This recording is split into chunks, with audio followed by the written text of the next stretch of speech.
Thanks, Ant. Hi, Thomas. How you doing? You good? Yeah, good, thank you. Very well, thank you. Any players returning? Romero, Udogie, anyone back for Saturday? Yes, positive is that both Romeo, Destiny and Wilson is available for selection for the squad. Good news. Yeah. Obviously, disappointing defeat at Newcastle to go out the Cup, but I'm looking at January and 2 legs in the League Cup. You've got 2 European games. You've got a number of injuries. Is it fair to say all competitions, it is pretty impossible to compete on all fronts? I know you want to, but it's impossible. I like to have a challenge that it's possible to compete on all fronts. If we're one, which I still think we're not too far from. If you look at the games, look at the game, then we're into the next round. Then we compete for it. But there's no two ways about it. That in general, if you want to compete over 60 games in all, that's tough. But that's part of it. I think it's also fair to say you can see every club is doing rotation in the Carabao Cup. Everyone, they have to. But not only Carabao Cup, they also do a little bit Champions League, a little bit Premier League. So that's part of it. And then you try to nail that perfect balance. I said to you in September, West Ham's biggest Premier League derby is Tottenham. I'm going to say the same again. Chelsea's biggest Premier League derby is Tottenham.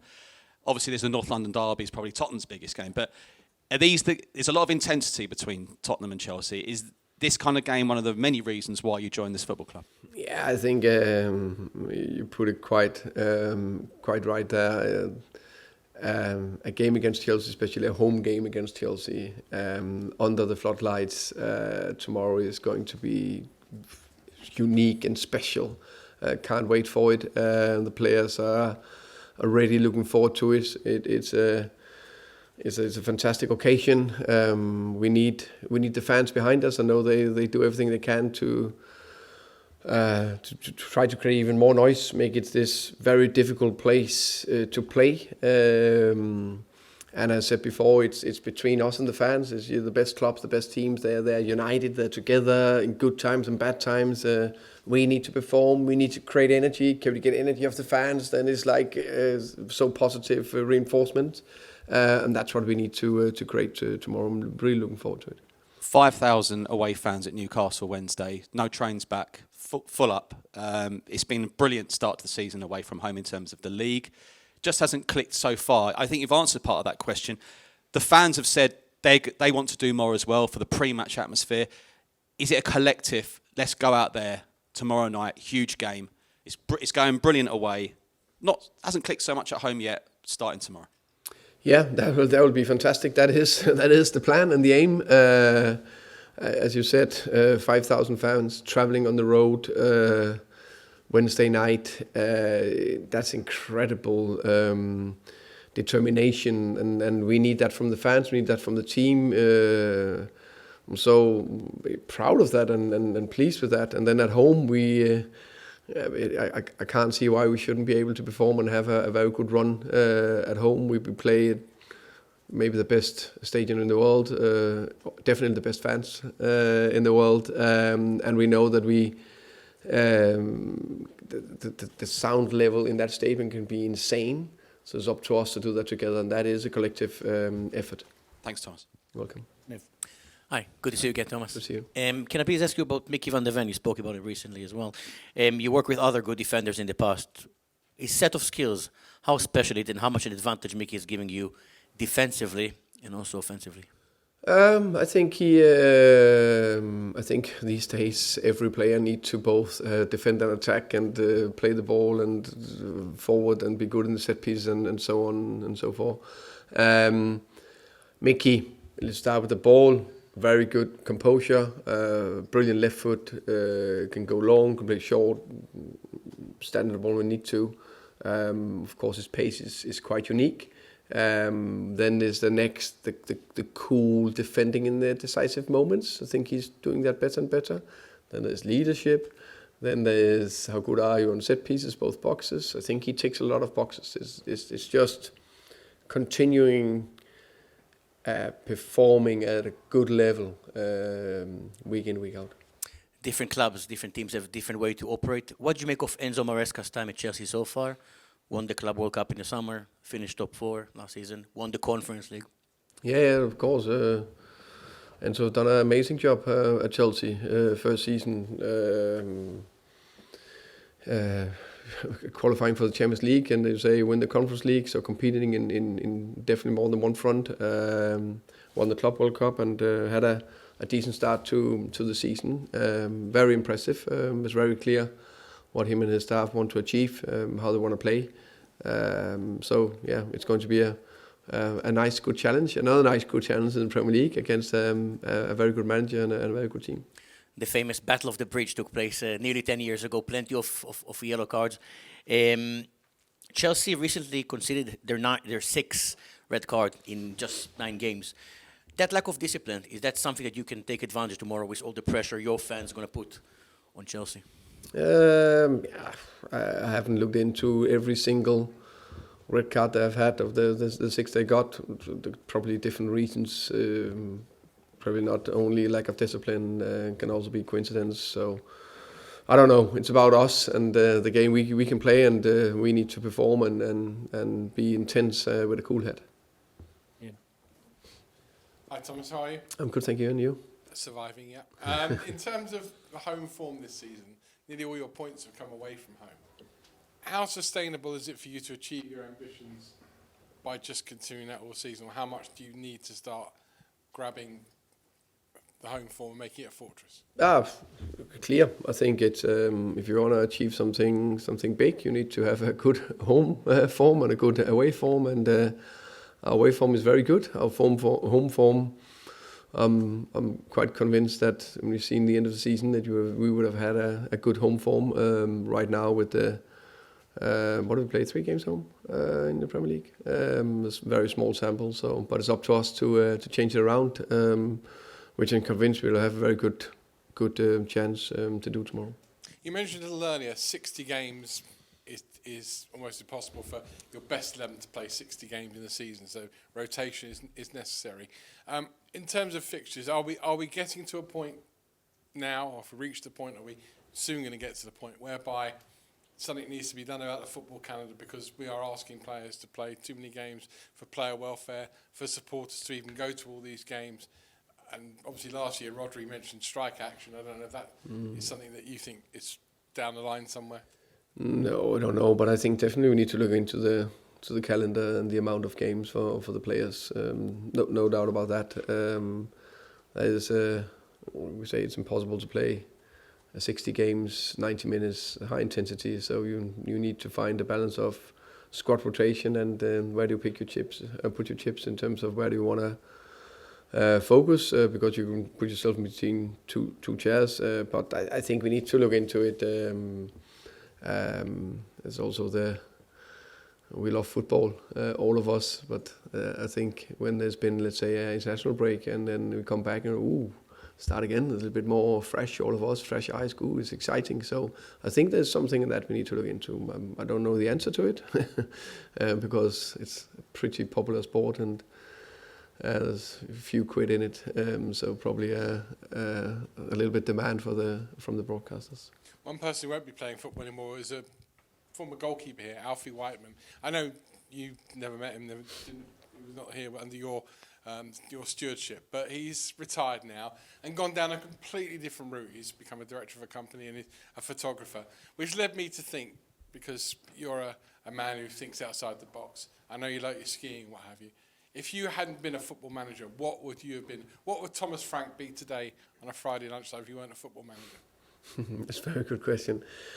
I think it would have been some kind of a teacher. It's my, in PE in a school or in a sports school or something like that. I think probably would have done something down the line of that. Hi there, Thomas. Ali. So I ask you about kind of on the fixture schedule as well, but also you're not maybe able to make as many rotation and changes as you want right now with the injuries. With your brand of football being so kind of involved with pressing and then the speed and the runs that the players make, are you compromised slightly with the inability to change players, maybe in what you can ask of the players and the amount of pressing in each game? I think it's the best thing is if you fully fit squad. I think every manager want that, so you can put the types up you want for each game, and you can rotate the perfect amount of minutes so everyone can be fresh. But that's not reality. That's very very rarely reality for any manager or head coach. So it's about for each period or each game to find the right balance with everything. But there is no doubt that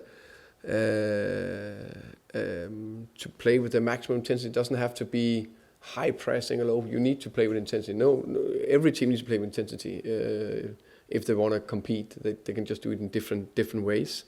But there's definitely something to look into. No complaints, but now we have 2 days between games. There's a massive difference to 3 days. But we will find a way, and a lot of times it's just mental. And I think we are still early days of the season, so it's less important. But of course, when everything accumulates, it can be an issue. Just check on Dom Swanky, how he's getting on. Dom is. We're very aware of. We want when we get Dom back, we hope we touch wood, have him back and no setback. So we are. How can you say it? We are very aware of doing it the right way. So it's going in the right direction. He will not be available before the international break. So that's the status right now. Two of the longer ones I just want to check on. Dejan Kulusevski, I mean, how close is he to getting back just maybe on the grass? That's a good question. He's still not on the grass, and we're working very hard to get him fit as quick as possible. I think my message there is he's not on the grass yet. The other one was Kota Takai. I know you mentioned about in the last one. Just wondered, what's the problem? Is it the same foot problem? Quad. Yeah, quad. And he is about to be training soon. Yeah. You're welcome. George from the BBC, please. Thomas, hello. Sorry, just with all these injuries you've got, I think before today it was 10 and now you're 7. Just how hard is it to coach your style with what you want to do when you've got so many players out? Yeah, of course you want especially the key players to be available for as many matches as possible. I think I'll go that far that the availability is probably one of the areas that you need to nail if you want to have success in a season, and especially availability for your top players. And I think that probably definitely have to had impact on relegations, Champions League qualifications, and Championship. I think that Liverpool more or less had no injuries last year, struggling a bit more now. Arsenal had a lot of injuries last year, a little less this year, so that can be the decisive factor at times. What I would say is that there's two things I think you need to look into. The first thing is that if you can avoid muscle injuries, it's definitely hamstring, calf, quad, stuff like that. If you can avoid that because of a good gym program,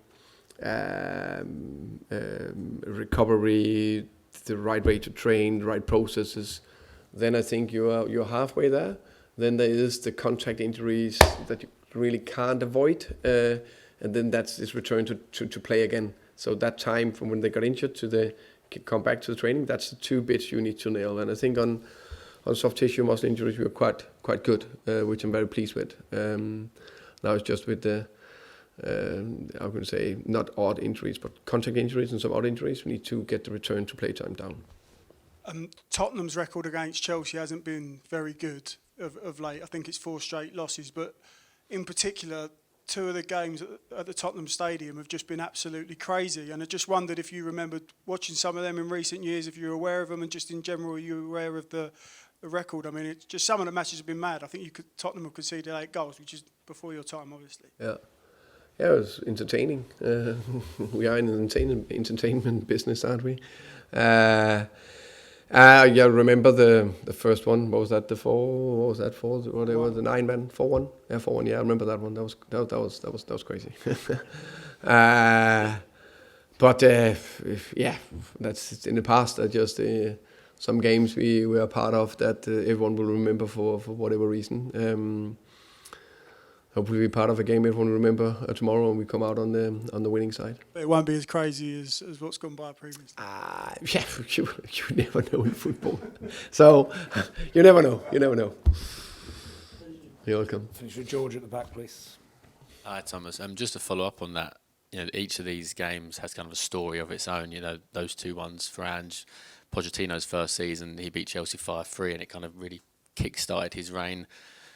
Whatever happens tomorrow, you'll obviously be confident you'll be a long-term success here. But how sort of excited are you to kind of be part of this kind of story and this rivalry, and I guess write your own story for this game tomorrow? Now, very exciting. Really looking forward to it. There is a London derby between 2 big rivals.